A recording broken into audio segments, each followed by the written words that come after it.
Is today the day I stop liking Games Workshop? Let's find out. Okay, guys. So finally, we have the new Eldar preview where we're starting to get some of the rules coming out for the brand new Eldar Codex.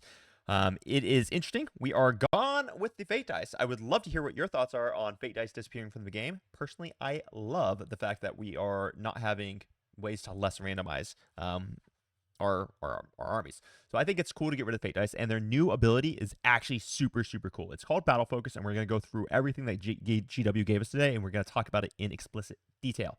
Now, I will say, right off the bat, there have been a few times with this new edition since the initial release, and we're not going to talk too much about how much of a disaster the release of 10th edition was, but since the initial release, Games Workshop has just made a bunch of really great stuff, some of which sounds busted, but just is not busted. So I'm going to give them the benefit of the doubt here, and I'm going to say these rules, which sound busted, might just be very fair and good and cool gameplay. So as we read through that, keep that in mind that I'm going to make the assumption that it is just really cool rules, but we might talk about how it could potentially be exploited. So let's get into this thing. New Eldari, they get a new rule called the Battle Focus. Now, Battle Focus is going to be a inexhaustible resource, meaning that it's going to replenish itself. Or, I'm sorry, it's not inexhaustible, it's just replenishable. So every single battle round, you're going to get a number of Battle Focus tokens equal to the chart shown here. So we play Strike Force, that's what competitive 40k is about. So every single Eldar army is going to get 4 Battle Focus tokens a game, or a battle round. And this will be, if you don't use your Battle Focus tokens, they will disappear at the end of the battle round, which means that you can, the assumption is that you're going to have 4 Battle Focus tokens every single battle round of the game. No more Fate Dice. They're gone. Hallelujah. All right. Now, there's a couple examples of ways that you can utilize these Battle Focus tokens. Star Engines is one. So trigger, when an eligible vehicle unit from your army is selected to make a normal move until the end of the phase, add d6 plus 1 to the move characteristic of models in that unit. Now this is exceptionally powerful because now you don't have to roll in advance. You just do a normal move and you get to add roughly a super advance onto it.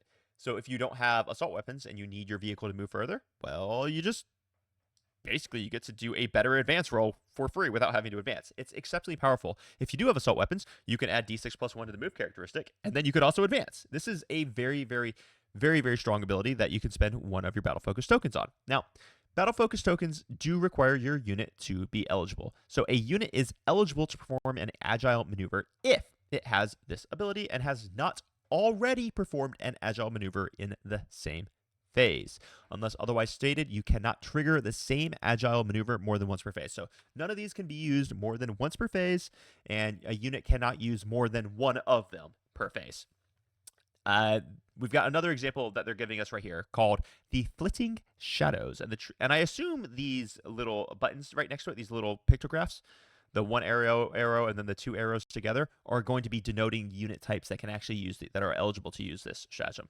So, trigger. When an eligible unit from your army is selected to make a normal, advance, or fallback move, it is set up on the battlefield or declares a charge. Until the end of the turn, enemy units cannot use the Fire Overwatch stratagem to shoot at that unit. Unbelievably powerful. This basically just completely enables infantry. It turns off one of the greatest defenses for a lot of armies. This is one of those things where it's like, if this was a 1 CP stratagem, your army would love to have this as a 1 CP stratagem. Instead, Eldar don't need it as a stratagem because every single detachment in the entire Eldar Codex is just going to have this ability for free every single battle round. It's very, very nice. It's very, very good. Then we have another example. So Guardian Defenders have an ability, Fleet of Foot. So this unit can perform the Fade Back Agile maneuver without spending any battle focus. So they get to do this one for free. And it can do so even if other units have done so in the same phase. And it doesn't prevent other units from performing the same Agile maneuver, which is really, really powerful. So basically it means that they can do the Fade Back Agile maneuver without for free, without stopping someone else doing it paid for your battle tokens. So fade back maneuver here that they're demonstrating is if your opponent's in your opponent's shooting phase just after an enemy unit has shot. One eligible unit from your army that was hit by one or more of those attacks can make a normal move of up to d6 plus 1. Very strong, very good ability.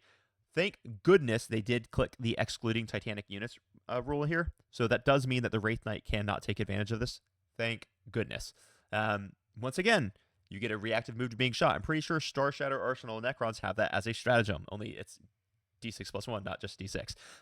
Only their stratagem is D6, not just D6 plus 1. Very, very strong. They do include a little blurb here that says, this doesn't mean that your ability to manipulate the skeins of fate has been abandoned, but those powers now find themselves ensorcelled within a detachment designed specifically to enhance the abilities of Eldari Psychers. We'll be looking into this Seer Council later this week, so stay tuned for more on that. So there looks like there will be a detachment in the Eldar Codex that's going to have some form of fate dice still in it, but that's going to be a detachment rule, which I think that is actually pretty darn cool.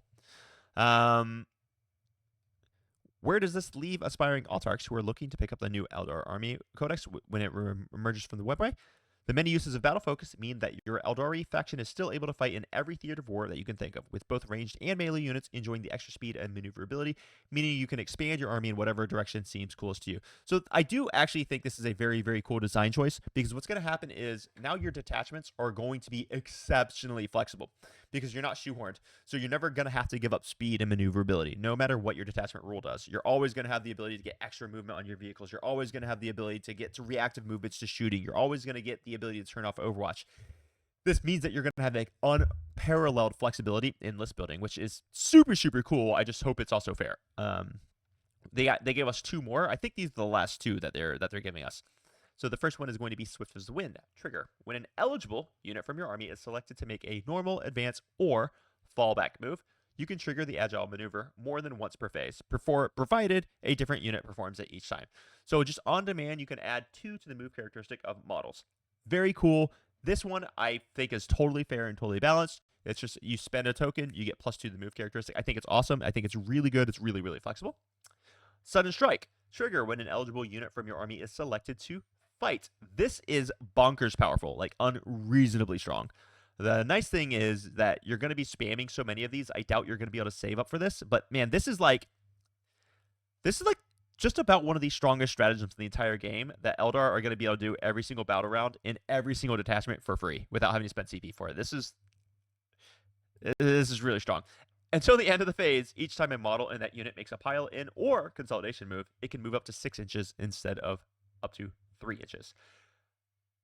That's really good, man. That's so strong. You're going to be able to tag and get to places where you just shouldn't be able to get. I mean, there's stratagems out there that for 1 CP, they give you just a pile-in of 6 inches. Or like Custodes, they have a stratagem that gives you just a pile-in of D6 plus 3 inches. Or I mean of D3 plus 3 inches. This is a very powerful ability. And then lastly, they're going to give us the Agile Maneuvers Opportunity Seized. Trigger when an enemy unit ends a fallback move. 1 eligible unit from your army, excluding Titanic units, that started the phase with an engagement range of said enemy unit, can now make a normal move of up to D6 plus 1. Very powerful, extremely strong army rule. I am going to err on the side of saying that most of these are just fine and it's going to balance out no problem, simply because I think I've taken the negative stance a few too many times so far this edition, when we've been talking about new abilities that Games Workshop has been integrating in the game, and pretty much every time it's been relatively balanced. And if it has been busted, GW's fixed it within like 2 weeks. Once again, I'm talking about outside of the initial release of 10th edition, which was absolutely insane. So guys, I really am pretty pumped up about this. I think this is going to make for a very interesting and cool looking Eldar army. I really am curious to see how it plays out, and I'm really pumped up to review more and more once I get the Eldar Codex in my hands. Once again, GW, you're allowed to send me these things as a preview if you want. Be happy to do that. Otherwise, I will exploit leaks. So just stay tuned, and I will give you guys more information when I get it. Hope you all have an amazing freaking day. I think I've got another video I'll pop out later on today as well. I just like to get this news out to you when I can. So until next time, crump on. Bye-bye.